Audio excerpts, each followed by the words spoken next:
Okay, तो आज हम बात करेंगे मुगल एम्पायर के बारे में कि मुगल एम्पायर जो है किस तरह से फाउंड हुआ है एंड उसका डिक्लाइन एंड उसके मेजर अचीवमेंट्स।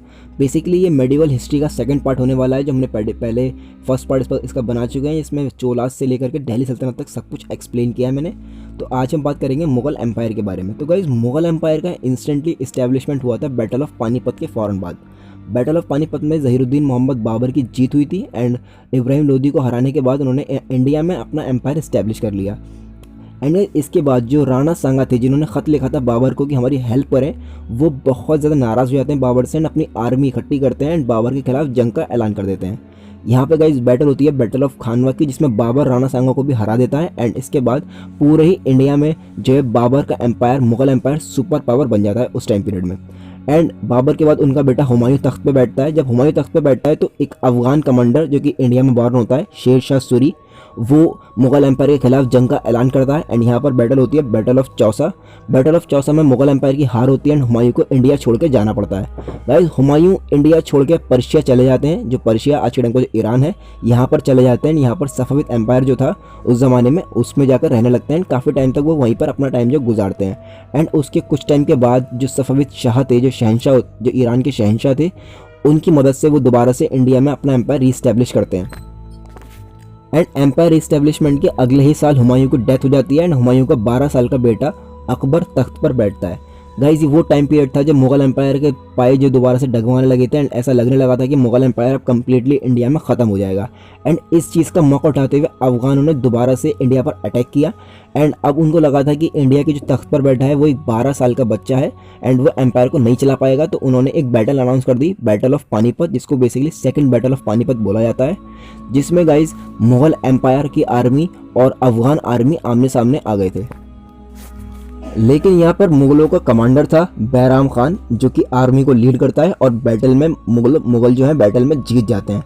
एंड इसके बाद जो है अफगान का एरिया वो मुगल एम्पायर के अंडर आ जाता है एंड मुगल एम्पायर और ज़्यादा बड़ा हो जाता है। एंड इसके बाद अकबर का प्लान था, एम्परर अकबर जो थे उनका प्लान था कि अब वो पूरे ही इंडिया का जो नॉर्दर्न पार्ट है उसमें खुद को सुपर पावर बना लें एंड उसमें पूरे ही नॉर्दर्न इंडिया में जो है खुद का एम्पायर जो इस्टेब्लिश कर दें एंड अपने एम्पायर को पूरे नॉर्दर्न इंडिया, अफगानिस्तान और बांग्लादेश वाले एरिया में जो फैला दें।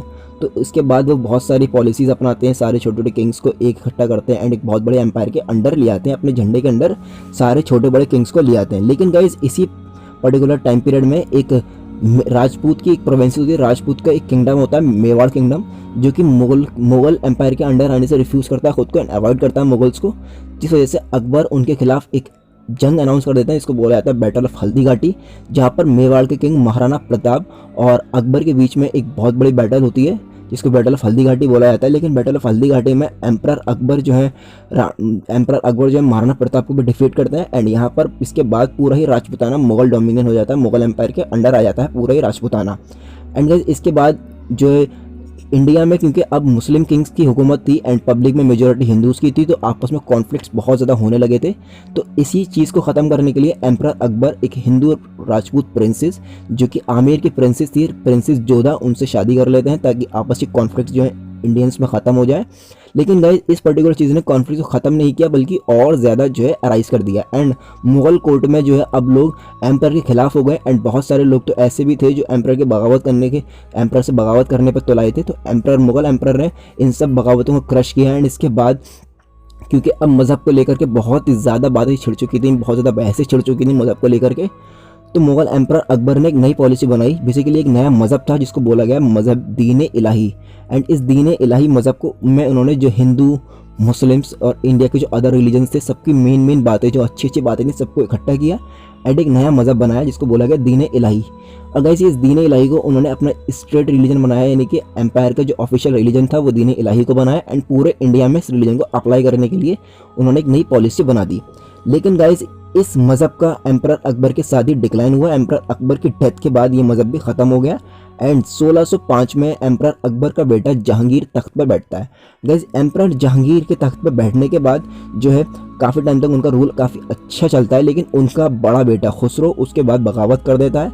लेकिन एम्परर जहांगीर अपने बेटे की बगावत को क्रश करते हैं एंड इसके बाद गाइस दोबारा से जो महाराणा प्रताप थे उनका बेटा अमर सिंह दोबारा से मुगल एम्पायर के खिलाफ आवाज़ उठाता है। फिर से एक और बैटल होती है जिसमें मुगल एम्पायर जहांगीर जो है अमर सिंह को डिफीट करते हैं एंड यहाँ से मतलब जो राजपूत और मुगल जो फाइट्स थी यहाँ से बिल्कुल ही कंप्लीटली खत्म हो जाती है। एंड इसके बाद गाइस कभी भी राजपूत मुगलों के खिलाफ जंग नहीं लड़ते हैं एंड बहुत सारी आपस में ट्रीटीज होती हैं, बहुत सारी पॉलिसीज होती हैं जिसमें काफ़ी सारे जो है नए नए रूल्स बनाए जाते हैं राजपूत और मुगल्स के बीच में, जिसके बाद कभी भी राजपूत और मुगलों में कोई फाइट नहीं होती है।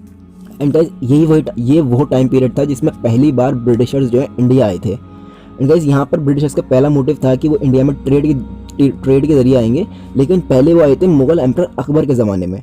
मुगल एम्परर अकबर ने जब देखा कि कोई बाहर से कंपनी आई है ईस्ट इंडिया कंपनी के नाम से जो कि ट्रेड करने के लिए इंडिया में आई है, तो उन्होंने इस चीज़ को परमिट नहीं किया, रिजेक्ट कर दिया इस ऑफर को, उन्हें वापस भेज दिया। लेकिन इसके बाद जब एम्परर जहांगीर बने तो दोबारा से क्वीन एलिजाबेथ ने दोबारा से लेटर लिखा एंड दोबारा से अपने एम्बेसडर्स को इंडिया भेजा ट्रेड के लिए कि हम लोग ट्रेड करना चाहते हैं इंडिया में। तो एंड अब की बार वो पूरी प्लानिंग से आए थे एंड मुगल एम्परर जहांगीर के लिए गिफ्ट लेकर आए जिसमें बेसिकली एक वॉच थी, एक पूरी मैकेनिकल वॉच जो कि जहांगीर ने पहली बार अपनी ज़िंदगी में देखी थी। एंड एम्परर जहांगीर ने जब ऐसी चीज़ पहली बार देखी तो उन्होंने इस चीज़ के लिए परमिशन दी। उन्होंने कहा कि इस तरह की चीज़ें हमारी कंट्री में भी अप्लाई होंगी एंड हमारा कंट्री भी थोड़ा डेवलप होगा इस ट्रेड की वजह से। तो उन्होंने ब्रिटिशर्स के लिए एग्रीमेंट किया एंड उनको इंडिया में बहुत ही बढ़िया जगह दी जो कि उस टाइम मुगल एम्पायर की कमर्शियल कैपिटल थी बंगाल, उसमें जगह दी ईस्ट इंडिया कंपनी को एस्टेब्लिशमेंट के लिए। एंड यहाँ से फॉर्म होती है east India company. And guys east India company के फॉर्म होने के बाद यहाँ से ईस्ट इंडिया कंपनी की अभी कुछ भी कहानी नहीं है, ये मॉडर्न हिस्ट्री का पार्ट है ईस्ट इंडिया कंपनी का पार्ट टोटल। एंड यहाँ से ईस्ट इंडिया कंपनी अभी सिर्फ ट्रेड करती है एंड कुछ भी नहीं करती। एंड फिर इसके बाद जहांगीर की डेथ होती है एंड शाहजहाँ जो कि जहांगीर के बेटे थे वो एम्परर बनते हैं। एंड शाहजहाँ के बाद गाइस सबसे पहला काम जो उनका बेटा था औरंगजेब वो कमांडर बनता है एंड उसके बाद यहाँ से मुगल एम्पायर सिर्फ नॉर्दर्न इंडिया में नहीं बल्कि साउदर्न इंडिया में भी फैलना शुरू हो जाता है। और सबसे पहला काम करते हैं एनेक्सेशन ऑफ दक्कन की जो प्रोविंसेस थी सबको अटैक करते हैं, बीजापुर, बीदार सबको एनेक्स कर करके पूरे इंडिया में नॉर्दर्न इंडिया में खुद को सुपरपावर करते हैं। और नॉर्दर्न इंडिया के साथ साथ जो है दक्कन इंडिया जो है यानी कि साउदर्न इंडिया जो है यहाँ पर भी अपने एम्पायर को स्टैब्लिश करते हैं।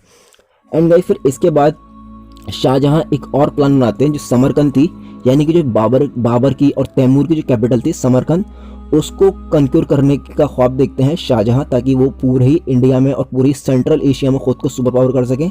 एंड उनका ये मानना था कि ये मेरी एंसेस्ट्रल प्रॉपर्टी है समरकंद, सेंट्रल एशिया एंड ये सब जो है मेरी एंसेस्ट्रल प्रॉपर्टी है, मेरे बाप दादाओं ने यहीं पर हुकूमत की थी तो ये मेरा एम्पायर का पार्ट भी होना चाहिए। तो शाहजहाँ ने इसके बाद जो है सेंट्रल एशिया यानी कि समरकंद पर अटैक लॉन्च किया, लेकिन ये अटैक फेल हो गया क्योंकि यहाँ पर शाहजहाँ का सबसे बड़ा बेटा दारा शिकोह कमांडिंग कर रहा था। एंड शाहजहाँ ने 2 कैंपेन बनाए थे, एक कैंपेन था डेक्कन इंडिया के लिए, दूसरा था सेंट्रल एशिया के लिए। सेंट्रल एशियन कैंपेन के लिए उन्होंने अपने सबसे बड़े बेटे दारा शिकोह को अथॉरिटी दी कि वो आर्मी को लीड करे एंड सेंट्रल एशिया को जीते। एंड डेक्कन इंडिया के लिए उन्होंने अपने दूसरे बेटे औरंगजेब को ये अथॉरिटी दी कि वो डेक्कन इंडिया को जीते। लेकिन यहाँ पर औरंगजेब सक्सेसफुल कामयाब होता है और पूरी तरह से डेक्कन इंडिया को जो है मुगल झंडे के नीचे ले आता है, लेकिन जो दारा शिकोह था वो कामयाब नहीं हो पाता और सेंट्रल एशिया में मुगलों को हार का सामना करना पड़ता है।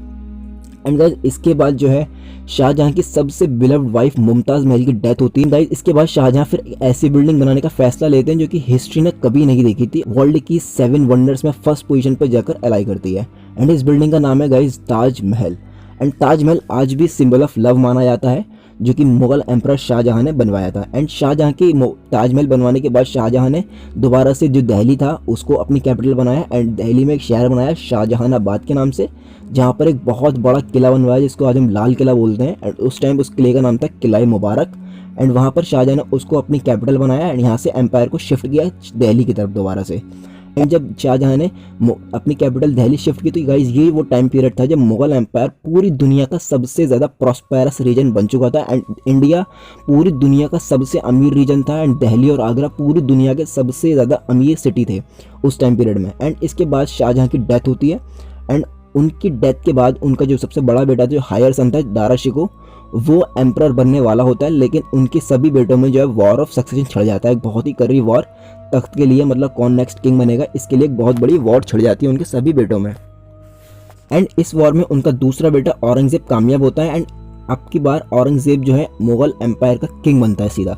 गाइस औरंगजेब के किंग बनने के बाद जैसे ही किंग बनता है तो जगह जगह से जो है रिवॉल्ट स्टार्ट हो जाते हैं जगह जगह से। एंड बहुत सारे इंडिया के जो डेक्कन इंडिया है मिल्ली वहाँ से रिवॉल्ट स्टार्ट होते हैं। एंड औरंगजेब जो है सारे रिवॉल्ट्स को इतनी ब्रूटली सप्रेस करता है, इतनी बुरी तरह सप्रेस करता है कि उसको डेक्कन इंडिया में तानाशाह कहने लगते हैं लोग। एंड इन रिवॉल्ट की वजह से जो डेक्कन इंडिया थी उसकी बहुत सारी जो प्रोविंसेस हैं वो इंडिपेंडेंट भी हो जाती हैं। एंड फिर औरंगजेब इस पर डिसाइड करता है कि अब पूरे ही इंडिया को मैं जीतूंगा। एंड उसके बाद वो डेक्कन कैंपेन लॉन्च करता है जिसमें बहुत सारी जो डेक्कन प्रोविंसेस थी सबको अपने अंडर ले लेता है। लेकिन गाइज यहाँ पर एक प्रोविंसेस थी जो महाराष्ट्र है अच्छे टाइम पीरियड में, यहाँ पर एक छोटा किंगडम था, मराठा प्रोविंसेस थी।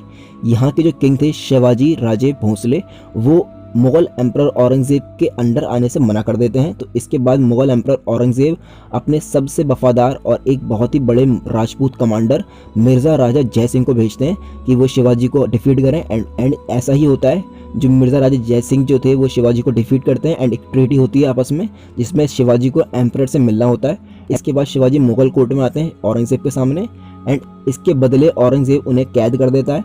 एंड इसके बाद बैटल ऑफ संगमेश्वर होती है जिसमें शिवाजी का बेटा संभाजी लड़ता है एंड औरंगजेब उसको भी ख़त्म करता है। एंड यहाँ से जो है सिख कौम के अंदर एक बहुत बड़ा रिवॉल्ट छिड़ जाता है पूरे सिख में, जो पूरा पंजाब का एरिया है यहाँ पर एक बहुत बड़ा रिवॉल्ट छिड़ता है। इस रिवॉल्ट के लिए औरंगजेब सिखों के जो गुरु थे उनको जिम्मेदार ठहराता है एंड वो एक के बाद एक सिखों के जो गुरु थे उनका एग्जीक्यूशन स्टार्ट करवा देता है एंड बहुत सारे सिखों को जो है काट दिया जाता है। फिर गाइज इसके बाद जैसे इसके फ़ौरन ही बाद जो है ईस्ट इंडिया कंपनी के साथ साथ फ्रेंच, पुर्तगीज़, डैनिश वगैरह लोग जो थे वो इंडिया में ट्रेड के लिए आने लगे थे। एंड धीरे धीरे करके जो है पूरा ही यूरोप के जो मेजर कंट्रीज थे यूरोप के, वो इंडिया में जो है ट्रेड के लिए आ गए थे। लेकिन उसके बाद जो जहांगीर ने जो स्पेशल लाइसेंस प्रोवाइड कराया था ब्रिटिशर्स को, वही सेम लाइसेंस औरंगजेब सभी ट्रेडर्स को प्रोवाइड करा देता है। एंड उसका मानना था कि सभी ट्रेडर्स बराबर हैं हमारी नज़रों में, तो वो सारे ट्रेडर्स को एक ही सेम लाइसेंस प्रोवाइड कराता है। लेकिन यहाँ पर ब्रिटिशर्स जो हैं बहुत ज़्यादा नाराज़ हो जाते हैं एंड वो एम्पर के खिलाफ यानी कि हुकूमत के खिलाफ एक बगावत कर देते हैं जिसको बोला जाता है चाइल्ड वॉर। एंड ये चाइल्ड वॉर जब वो लॉन्च करते हैं तो इसके बाद मुगल एम्पायर औरंगजेब खिंचे जाता है बुरी तरह से। एंड अब उनको लगता है कि ये छोटी सी कंपनी हमसे बगावत करेगी, तो उसने उठाकर जो उनका ऑफिशियल किला था जहाँ पर वो कंपनी थी उसको पूरी तरह से किलाबंदी कर दे, चारों से बंद कर देते हैं। जितने भी लोग थे सबको किले में बंद कर देता है एंड बाहर लगा देता है एक तोप कि अब कोई भी बाहर निकलेगा तो मारा जाएगा। तो कई हफ्तों तक वो लोग किले में बंद रहते हैं। एंड इसके बाद जो अदर टेरिटरीज थी एंड जो अदर कंपनीज थी ब्रिटिशर्स की इंडिया में, उनके थ्रू वो लोग किंगडम ऑफ इंग्लैंड तक खबर भिजवाते हैं। खबर इंग्लैंड के किंग्स तक पहुंचती है तो उन्हें लगता है कि हमसे बहुत बड़ी गलती हो चुकी है।